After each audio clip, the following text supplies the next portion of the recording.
Part 2 of class 7 science chapter 9। आज हम discuss करेंगे एक्टिविटी 9.1 और उसके आगे के टॉपिक्स। तो देखो इसमें क्या कह रहा है बेबीज़, इसमें कह रहा है 2 टेस्ट ट्यूब्स उठाने हैं, उसको लेबल करना है ए एंड बी। मान लो ये टेस्ट ट्यूब ए है, ठीक है, sorry for the diagram, bad diagram I guess, और ये टेस्ट ट्यूब बी है, बहुत ही गंदा लग रहा है इसलिए इरेज कर लेंगे इसको, ठीक है। हम इसको ऐसे लेते हैं, ये टेस्ट ट्यूब ए है, ये टेस्ट ट्यूब बी है, ऐसा तो दिखता है टेस्ट ट्यूब। अब इसमें 1 चम्मच हमें बॉइल्ड राइस डालना है टेस्ट ट्यूब ए में, तो इसमें क्या डालेंगे, बॉइल्ड राइस डालेंगे। और दूसरे में भी 1 टीस्पून बाउल बॉइल्ड राइस डालेंगे, लेकिन इसको चबा के थूकना है एक्चुअली 30-60 सेकेंड्स के बाद, सिंपल, ठीक है।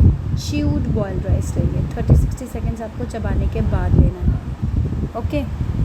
इसमें 3-4 ml वाटर डालना है दोनों में, इसमें भी 3-4 ml वाटर डालना है, इसमें भी 3-4 ml वाटर आपको डाल देना है, ठीक है।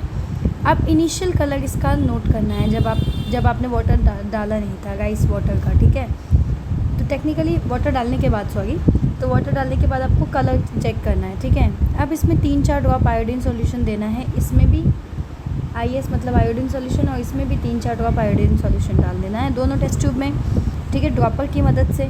अब दोनों कंटेंट को मिक्स कर देना है टेस्ट ट्यूब में सेपरेटली, हिला डुला के, ठीक है। और ऑब्जर्व करना है, आप क्या ऑब्जर्व करेंगे बताएं, आप ऑब्जर्व करेंगे कि जो बॉइल्ड राइस का कलर था, ठीक है, वो ब्लू ब्लैक कलर का हो गया, यानी ए वाले टेस्ट ट्यूब में इसमें कलर ब्लू ब्लैक हो जाएगा। ब्लू ब्लैक क्या इंडिकेट करता है, प्रेजेंस ऑफ, बताओ, प्रेजेंस ऑफ आयोडीन सॉल्यूशन डाल दो ना, तो किस चीज़ का आप प्रेजेंस नोटिस करोगे, ब्लू ब्लैक कलर क्या इंडिकेट करेगा, ब्लू ब्लैक इंडिकेट करेगा स्टार्च का प्रेजेंस, ठीक है। और टेस्ट ट्यूब बी में जिसमें आपने च्यूड बॉइल्ड राइस डाला था, उसमें आप देखोगे या तो कलर बिल्कुल नहीं बदलेगा, या बहुत ही ज़्यादा बहुत ही थोड़ा सा ब्लू ब्लैक कलर आपको देखने को मिलेगा। ऐसा क्यों हुआ, टेस्ट ट्यूब बी में क्यों कलर चेंज हुआ, टेस्ट ट्यूब बी में क्यों इतना कम कलर चेंज हुआ, इसके पीछे ये है कि हमने क्लास 6 में पढ़ा था कि आयोडीन सॉल्यूशन हमें ब्लू ब्लैक कलर तब देता है जब ये स्टार्च के साथ रिएक्ट करता है। यानी कि टेस्ट ट्यूब ए में ब्लू ब्लैक कलर आपको क्या दिखा रहा है कि प्रेजेंस है, स्टार्च अभी भी उसमें प्रेजेंट है, फूड में भी स्टार्च प्रेजेंट है, चबाने के बाद स्टार्च जो है वो ख़त्म हो गया है फूड में से, ठीक है। टेस्ट ट्यूब बी में वही कह रहा है जो कि च्यूड बॉइल्ड राइस कंटेन करना था, अगर कोई बदलाव नहीं आ रहा है कलर में, तो इंडिकेट कर रहा है that the starch is no longer present, starch is no longer present, ठीक है। और टेस्ट ट्यूब ए में जब आपने च्यू नहीं किया था तो क्या अपेयर कर रहा था, प्रेजेंस ऑफ स्टार्च अपेयर कर रहा था। अब अगर सिर्फ स्लाइट चेंज इन कलर है, इसका मतलब ये है कि स्टार्च तो प्रेजेंट है लेकिन बहुत ही स्मॉल क्वांटिटी में प्रेजेंट है। इसको ये एक्चुअली क्या हुआ था, जब आपने च्यू कर दिया था तो आपका जो सिंपल शुगर था वो ब्रेक डाउन हो गया था सलाइवा के एक्शन के कारण। अगर कलर अभी भी टेस्ट ट्यूब बी में थोड़ा बहुत अपेयर कर रहा है, तो इसका मतलब ये देखिए कि ऑलमोस्ट पूरा का पूरा एक्शन ऑफ सलाइवा से ब्रेक डाउन नहीं हुआ है स्टार्च, बल्कि थोड़ा बहुत रह गए हैं। Would the colour change if chewing time is increase, yes, colour change तो नहीं होगा, कलर डल हो जाएगा, ख़त्म हो जाएगा, क्योंकि स्टार्च का प्रेजेंस उसमें से हट जाएगा ना। तो अब हमने क्या देखा कि जब सलाइवा रिएक्ट सीक्रेशन, जो हमारे मुंह में सलाइवा सीक्रेट होता है, ये ब्रेक डाउन करता है, क्या ब्रेक डाउन करता है, तो ये ब्रेक डाउन करता है स्टार्च इनटू शुगर। तो ये क्वेश्चन आपसे पूछ सकता है कि what does saliva breaks, it breaks down starch into sugar. अब यहाँ पे देखो, the process of breaking complex food component into simpler form in the body is called digestion.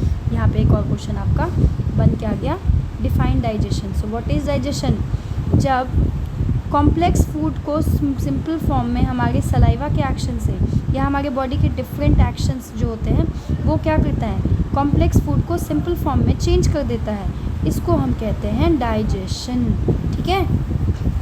याद रखना, माउथ में फूड पार्शियली डाइजेस्ट होता है, पूरा नहीं होता है। तो हम अब आगे पढ़ेंगे कि पार्शियली डाइजेस्टेड फूड कहाँ जाता है, वो आगे पास हो जाता है माउथ में, च्यू के बाद जब स्टार्च ख़त्म हो गया तो बाकी जो डाइजेस्टेड फूड है वो आगे मूव करेगा एलिमेंट्री कैनाल में। जस्ट कहाँ मूव करेगा वैसे, तो माउथ से क्या कनेक्टेड है, ईसोफेगस।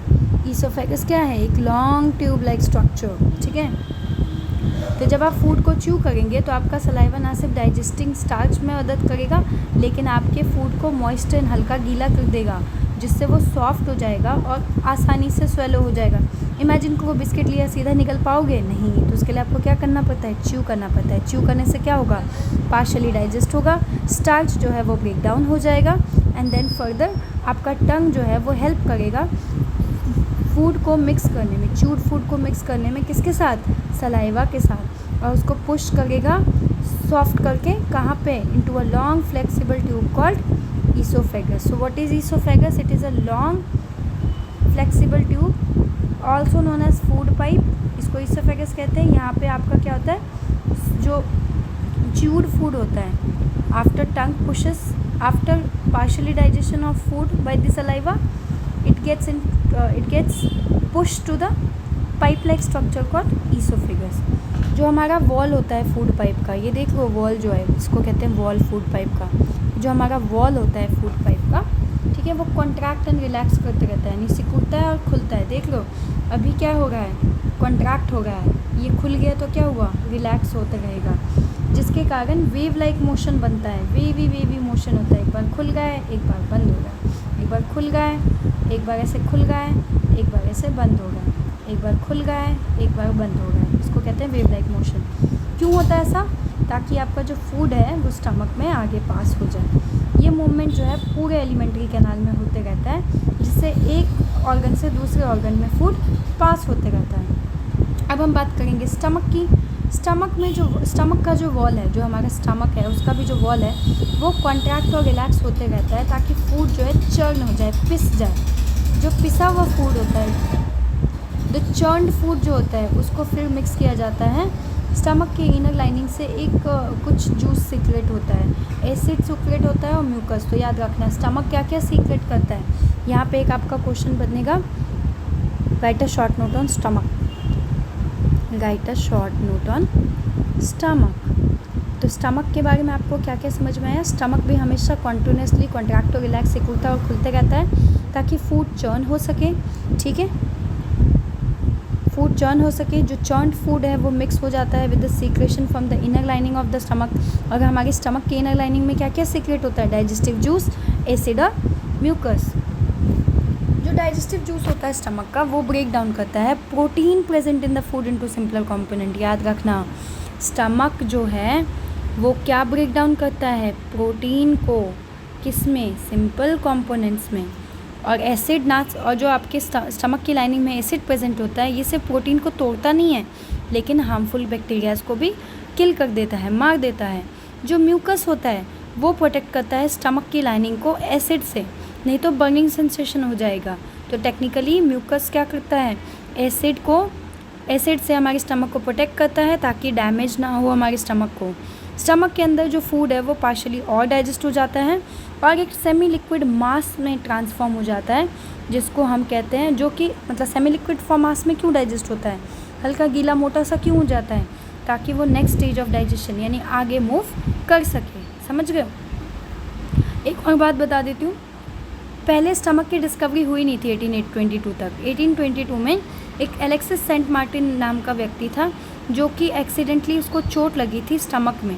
तो वो डॉक्टर जो है उसको ट्रीट कर रहा था। उस डॉक्टर का नाम था विलियम ब्यूमॉन्ट। ठीक है, हालांकि इसका वाउंड कभी पूरा हील नहीं हुआ, स्मॉल परमानेंट होल उसमें रह गया था। लेकिन ये जो खोलने की प्रक्रिया की थी, जो डॉक्टर ब्यूमॉन्ट ने स्टमक खोल के चेक किया था जब, तो उन्होंने क्या डिस्कवर किया था कि स्टमक में भी डाइजेशन होता है। तो इन्होंने एक्सपेरिमेंट्स कंडक्ट किए थे कि कैसे अलग अलग तरीके के फूड्स जो है टूटते हैं और कैसे एंड स्टडीड हाउ इमोशंस कैसे डाइजेशन को अफेक्ट करता है। तो इसके बारे में इन्होंने पढ़ा था। तो याद रखना, एक फिर क्वेश्चन आ सकता है, who discovered stomach? So doctor William Beaumont. किसने डिस्कवर किया था? डॉक्टर विलियम ब्यूमॉन्ट ने डिस्कवर किया था। क्वेश्चन क्या बनेगा? Who discovered stomach. ठीक है, चलो मिलते हैं नेक्स्ट वीडियो में पार्ट 3 में, where in we will discuss more about small intestine, large intestine and other animals, ruminant animals and everything in detail version. Hope you like the video. If you like it, don't forget to hit the subscribe button. Thank you so much for watching.